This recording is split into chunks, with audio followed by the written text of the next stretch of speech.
Selamat siang, perkenalkan nama saya Atika Novince SPD MM. Saya adalah salah satu dosen di program studi pendidikan biologi Fakultas Keguruan dan Ilmu Pendidikan Universitas Kristen Tentena. Saya adalah dosen yang melaksanakan Tridharma Perguruan Tinggi, yaitu pendidikan atau pengajaran, penelitian, dan pengabdian. Di sini saya akan menguraikan tentang materi pengajaran yang saya jalankan. Perkenankan saya akan membacakan capaian program studi yang dibebankan dalam mata kuliah pengantar pendidikan. Yang pertama, menguasai konsep dasar dan teori pendidikan. Yang kedua, memahami landasan pendidikan. Yang ketiga, memahami komponen-komponen sistem pendidikan. Yang keempat, memahami pengembangan sistem pendidikan di Indonesia. Adapun capaian pembelajaran mata kuliah atau CPMK ada 9. Yang pertama, memahami dan menjelaskan hakikat manusia sebagai makhluk yang unik dan membutuhkan pendidikan.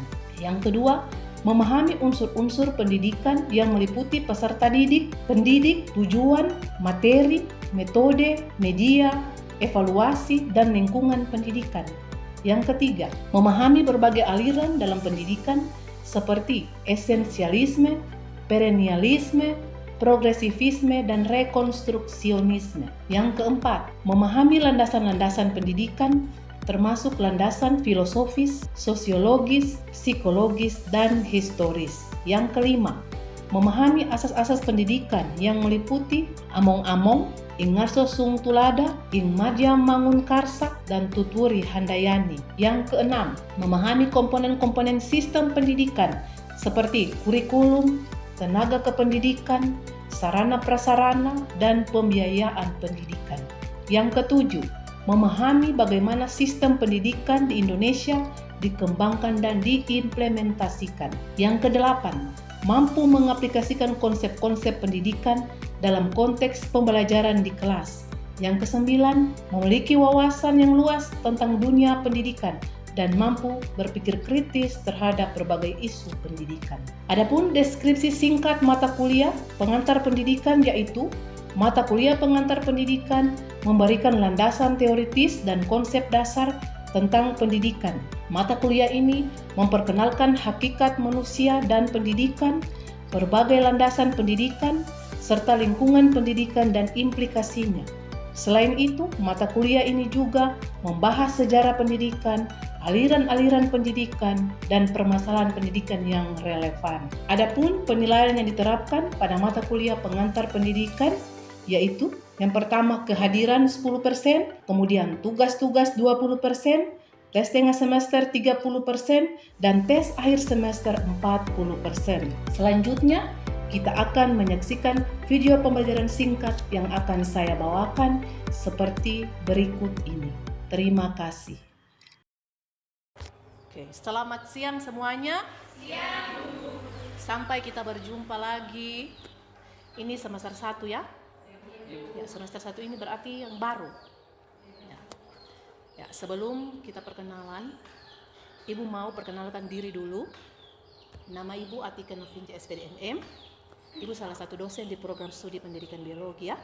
Untuk pertemuan pertama ini, mata kuliah pengantar pendidikan, Ibu akan menunjukkan sebuah video mengenai pendidikan ya. Nah, kemudian nanti dari video itu nanti kalian kemukakan gagasan apa itu pendidikan. Nanti Ibu catat di sini beberapa pertanyaan ya. Ya, sebelum lanjut, karena kita agama Kristen ya, jadi kita harus berdoa dulu. Oke, silakan siapa yang bisa pimpin dalam doa? Ya, amin. Terima kasih. Oke, sebelum lanjut dalam proses pembelajaran, Ibu absen dulu ini. Febriana Putrince. Kemudian siapa? Foni. Novi. Kemudian Yelis Karunia Putri. Oke, kemudian Olivia. Nah, Seniawan. Sukma. Kemudian Nopin Kamagi. Oke. Nah, Ibu harap kalian semua ini jangan cuma di semester 1 saja yang rajin-rajin ya. Semester 2 nanti harus datang. Oke. kita tinggalkan semua percakapan kita karena kita akan masuk dalam pembelajaran. Nah, sebelum kita masuk, Ibu akan menunjukkan sebuah video tentang proses pembelajaran atau bagaimana pendidikan itu sangat penting bagi kita, ya. Oke.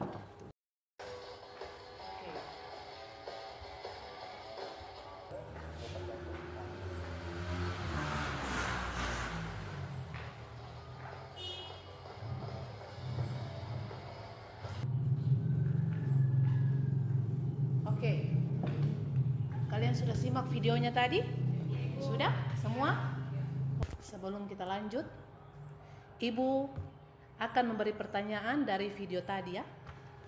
Yang pertama, gagasan.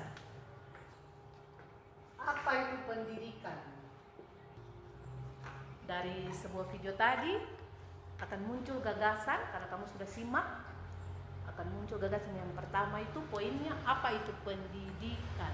Kalau menurut saya, pendidikan itu usaha sadar untuk mengembangkan potensi diri kita. Menjadi dari yang kita tahu, menjadi tahu.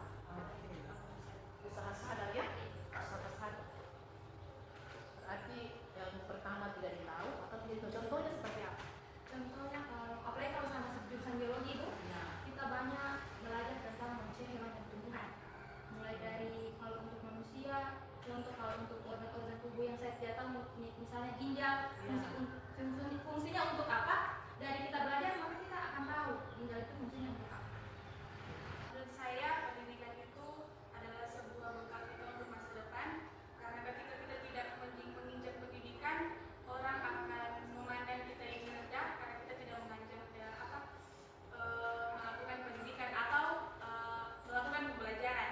Nah, jadi pendidikan itu sangat berarti untuk kita ke masa depan yang lebih cemerlang. Melalui video pembelajaran tadi, ketika seorang siswa yang besoknya akan ulangan, karena malamnya dia tidak belajar, karena malamnya dia tidak belajar, hanya main game, tapi pas paginya, pas dikasih ulangan dia tidak tahu menjawab, karena dia tidak belajar. Pendidikan adalah proses memperoleh pengetahuan dan membentuk karakter. Iya, itu pendidikan merupakan wadah tempat di mana kita untuk mengembangkan potensi kita melalui pembelajaran. Kemudian pendidikan juga dapat membuat kita berkembang dalam cara belajar, cara berpikir. Iya. Jadi pendidikan adalah proses belajar atau belajar dari lingkungan, pengalaman. Contohnya tadi dari video yang sudah ditampilkan, ada seorang anak yang tidak belajar malam padahal ujian. Nah, dari situ anak tersebut bisa belajar dari apa yang dia lakukan.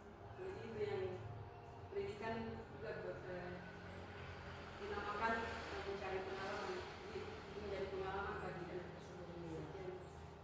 Pendidikan adalah tempat proses pembelajaran, bagaimana dari kita yang tidak tahu sebelumnya dalam pendidikan kita menjadi tahu. Iya. Oke. Mempersiapkan akal kita atau mempersiapkan akal serta mental untuk kemudian hari masa depan kita. Menurut saya, pendidikan adalah proses belajar dari pengalaman supaya bisa seseorang yang belum tahu bisa jadi tahu. Menurut saya, pendidikan adalah proses pengetahuan dan pengetahuan serta pelajaran. Iya. Yang kedua itu adalah mengapa manusia memerlukan pendidikan. Satu saja mewakili, siapa? Mengapa? Yang lebih spesifik lagi ya, mengapa? Secara umum, mengapa manusia itu sangat perlu pendidikan? Karena pendidikan itu cuma bukan berbicara tentang kognitif ya, di situ juga harus ada afektif dan psikomotor. Kemarin itu waktu semester kemarin ya, kalian kakak tingkatnya kalian itu ibu selalu tekankan kalau ibu cara penilaian itu bukan di kognitif saja. Jadi ada 3 ranah ya dalam pendidikan itu: kognitif, afektif, dan psikomotor. Kognitif itu adalah apa? Ada yang tahu kognitif? Ilmu pengetahuan. Sedangkan afektif itu adalah apa? Sikap kita ya, atau moral kita bagaimana dalam kehidupan sehari-hari. Kemudian ada lagi satu, yaitu psikomotor atau psikomotorik, yaitu apa? Adalah keterampilan. Perempuan yang nomor satunya adalah apa? Afektif, itu sikap moralnya orang. Karena biar bagaimana tingginya ilmu seseorang, kalau moralnya, adabnya tidak ada, itu tidak gunanya. Pendidikan ya. Karena pendidikan itu bukan berbicara pada kepintaran seseorang, tapi pada apa tadi? Sikap moralnya kita, attitude. Karena dia kata attitude itu yang paling penting. Kalian tinggi di mana harus bawa itu. Kemudian yang ketiga, siapa saja tokoh yang berperan penting dalam dunia pendidikan kira-kira yang kamu tahu? Tokoh. Aristoteles. Itu Aristoteles. Habis itu apa lagi? Ki Hajar Dewantara. Ki Hajar Dewantara. Kemudian Raden Ajeng Kartini. Oke, kemudian yang terakhir itu, apa manfaat pendidikan bagi seorang individu? Kalau di SMA kemarin bagaimana? Apa yang kamu rasakan? Manfaat pendidikan itu? Satu saja. Sebagai pengembangan potensi diri. Sebagai pengembangan potensi diri. Oke. Karena pendidikan ini kan ada tiga ya. Tiga. Yang pertama informal. Apa lagi? Informal dan non formal. Pertama formal, informal dan non formal. Kalau formal contohnya Pekerjaan seperti formal. Kalau formal seperti ini, kita SD, SMP dan SMA, perkuliahannya dia terstruktur ya, kurikulumnya. Sedangkan kalau informal itu dia contohnya seperti apa? Ya, cari ada yang di tempat kursus toh, itu menjahit, gitu ya, dengan di bagian komputer biasa. Itu pendidikan di informal.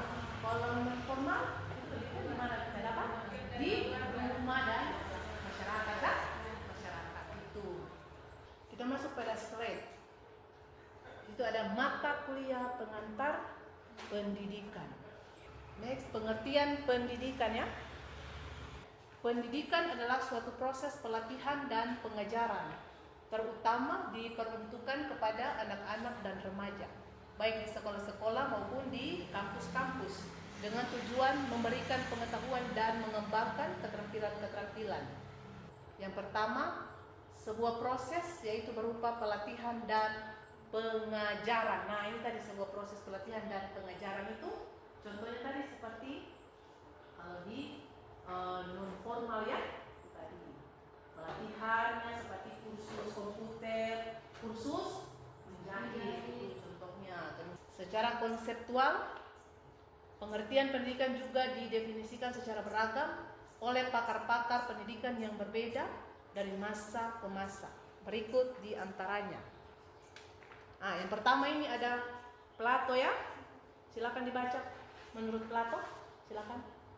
Menurut Plato, pendidikan adalah membimbing seorang dari sekedar kepercayaan kepada ilmu pengetahuan yang benar. Pengetahuan yang benar berupa intelektualitas dan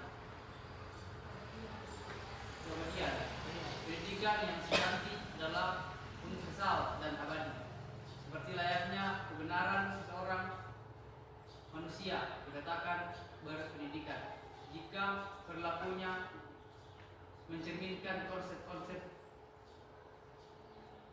kebenaran dan kebaikan yang bersifat universal dan tidak usang oleh waktu.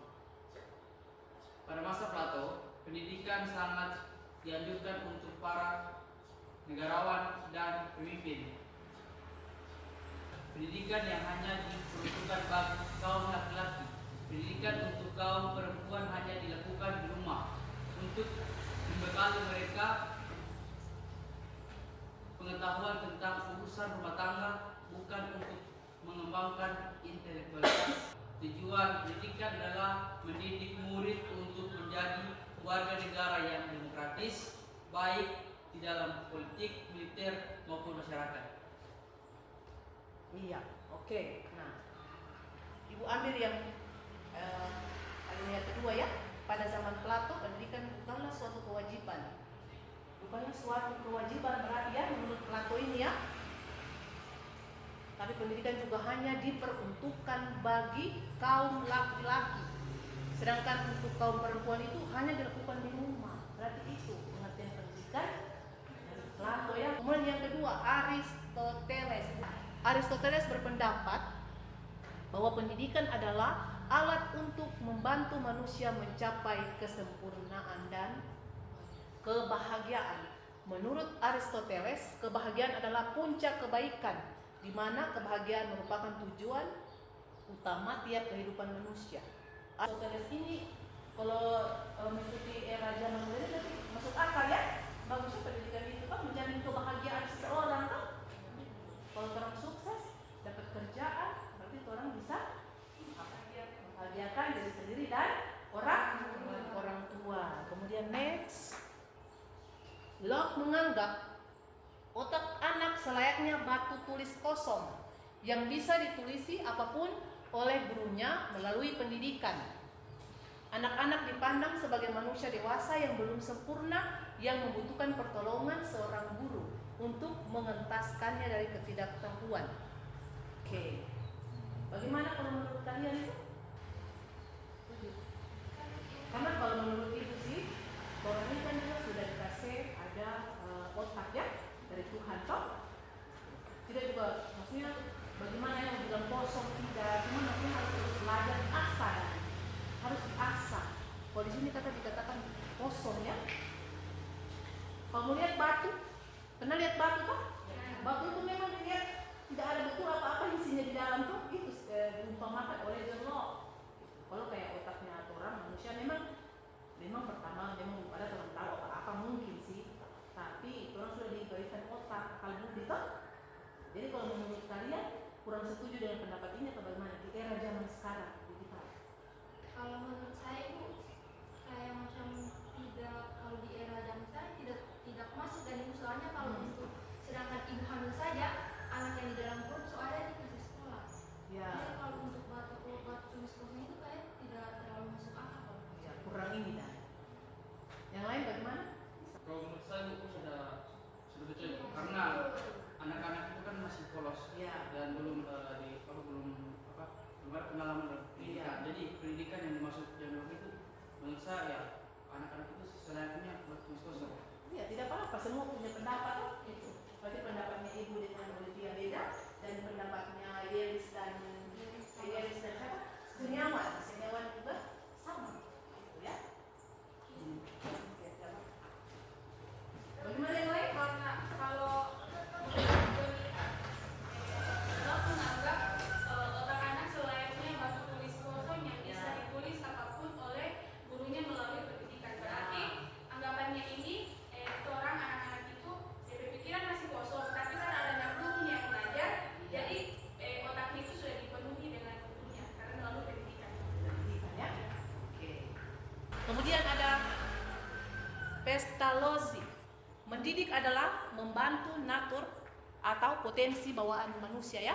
Potensi bawaan manusia berkembang dengan sendirinya, dan cara pengajarannya tergantung pada pesan yang harus disampaikan dengan menyesuaikan pada kemampuan murid. Next.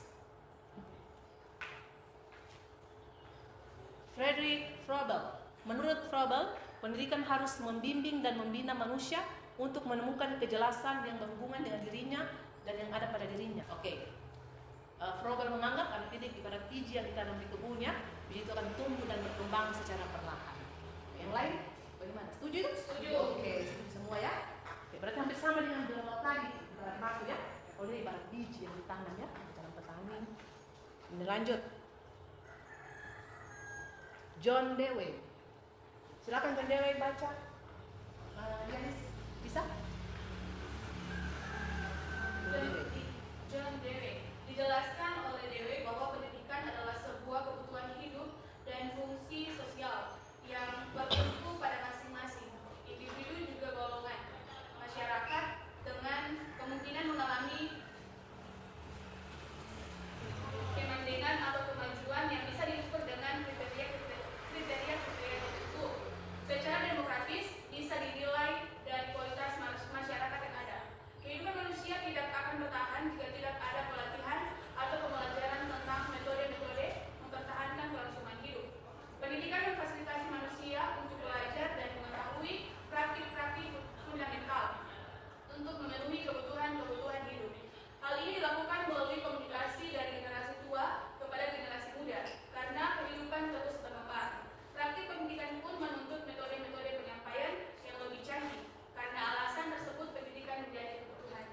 Oke, pendidikan adalah kebutuhan hidup ya, menurut John Dewey. Setuju semua ini ya? Oke, lanjut. Ki Hajar Dewantara ya ini garis bawah itu yang paragraf pertama. Menurut Ki Hajar Dewantara, pendidikan adalah daya upaya untuk memajukan bertumbuhnya budi pekerti, kekuatan dan batin pikiran, gitu ya. Budi pekerti ya, seperti dibilang awal tadi, dalam pengetahuan itu atau pendidikan ada 3 ranah tadi ya. Ada kognitif, afektif dan psikomotor. Yang ibu paling tekankan di situ adalah apa? Afektif, sikap, tingkah laku atau attitude orang dalam kehidupan bermasyarakat ya. Bukan cuma di sini saja orang di luar itu orang harus juga apa? Tunjukkan bahwa orang ini ada pendidikan kan? Orang harus menjaga attitude dimanapun orang berada. Nah ini bagian B, pendidikan dan ilmu pendidikan. Ilmu pendidikan lahir sekitar abad ke-19 secara leksikal sesuai dengan Oxford Advanced Learner's Dictionary. Ilmu pendidikan atau pedagogi adalah the study of methods and styles of teaching, studi tentang cara dan gaya mengajar.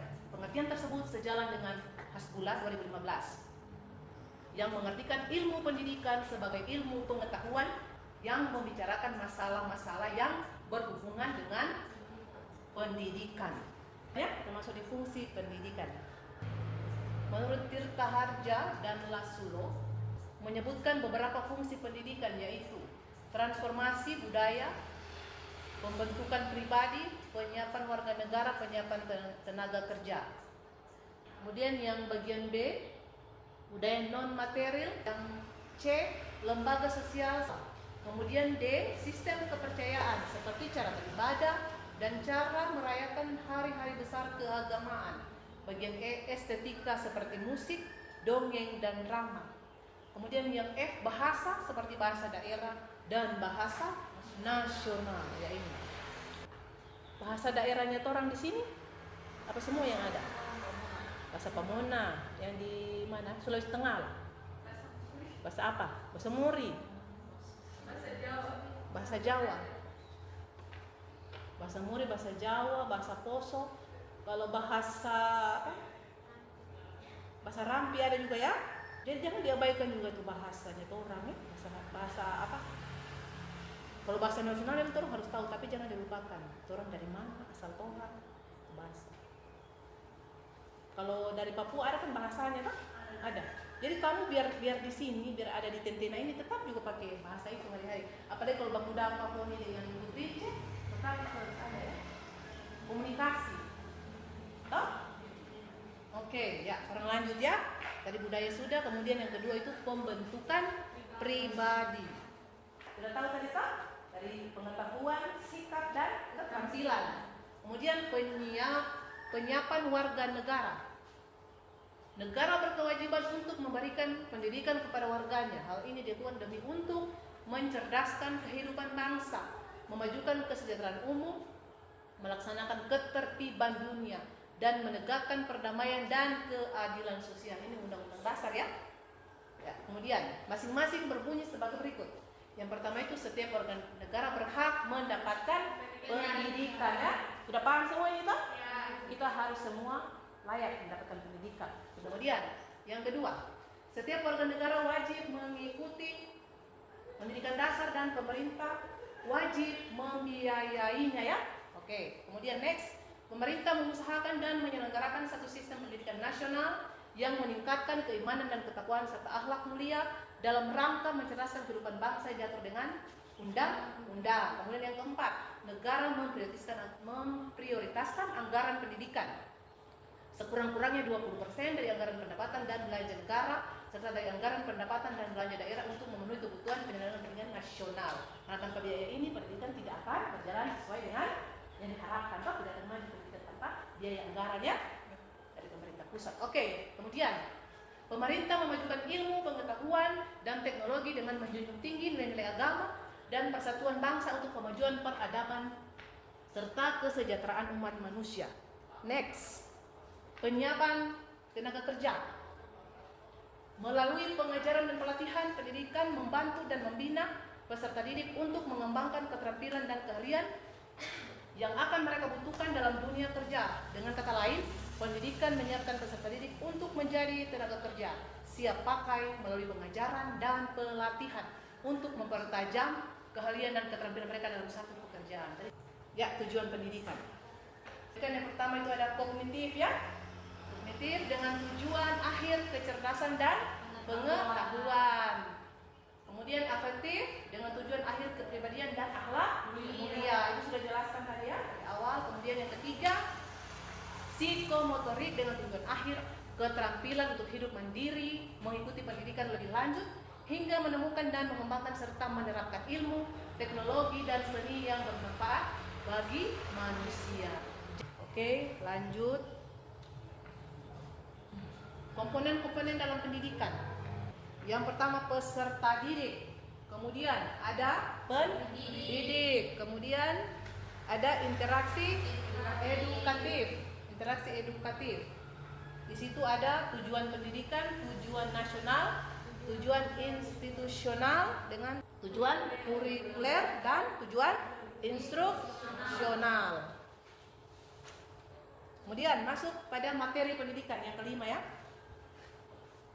Materi pendidikan direncanakan dan diatur dalam sebuah kurikulum secara sederhana. Kurikulum biasa diartikan sebagai pelajaran-pelajaran diajarkan di sekolah secara luas. Kurikulum mencakup tidak hanya bahan pelajaran, tetapi juga isi dan tujuan serta cara yang digunakan dalam penyelenggaraan kegiatan pendidikan. Ya, kurikulum yang sering digunakan ini ya, ada sempat pergantian. Itu pertama kurikulum Akta 13 ya, kemudian kurikulum Merdeka Belajar ya. Yang sekarang orang sedang lakukan adalah kurikulum Merdeka Belajar. Oke. Genap alat dan metode pendidikan. Kalau alat dan materi pendidikan, dipikir semua sudah tahu ya. Itu ada sarana dan prasarana, Pak. Oke, kemudian lingkungan pendidikan. Lingkungan pendidikan itu disebutkan dalam Tirta Harja dan Lasulo bahwa lingkungan keluarga, lingkungan sekolah, dan lingkungan masyarakat disebut sebagai pusat pendidikan atau 3 pusat pendidikan. Hubungan antar ketiganya bersifat sinergis. Oke, next. Ya, ini lingkungan keluarga, ada lingkungan sekolah ya, lingkungan masyarakat. Dan yang terakhir sudah ya, lingkungan keluarga, sekolah, dan lingkungan masyarakat. Oke. Materi PowerPoint sudah sampai di sini ya. Sebelum kita akhiri, ada yang mau bertanya mengenai ranah-ranah kognitif, afektif, dan psikomotor atau tentang pendidikan? Atau sudah jelas? Sudah jelas? Ya, sudah jelas semua ya tentang pendidikan. Dan dulu tadi sudah dibantu oleh sebuah video ya. Ya. Untuk materi mengenai perintah pendidikan, pertemuan pertama sampai di sini. Ya, untuk pertemuan berikutnya atau pertemuan kedua, kita akan belajar tentang manusia dan pendidikan. Jadi nanti Ibu kasih materi kalian pelajari di rumah supaya nanti minggu depan Ibu mau bagi kelompok ya, diskusi dan kemudian kalian presentasikan. Oke. Ya, sebelum ditutup ya pembelajaran hari ini, karena tadi kita dibuka dalam doa, maka pada saat kita juga ditutup dalam doa. Kami minta kesediaan Sukma. Doa penutup ya. Silakan di depan Sukma.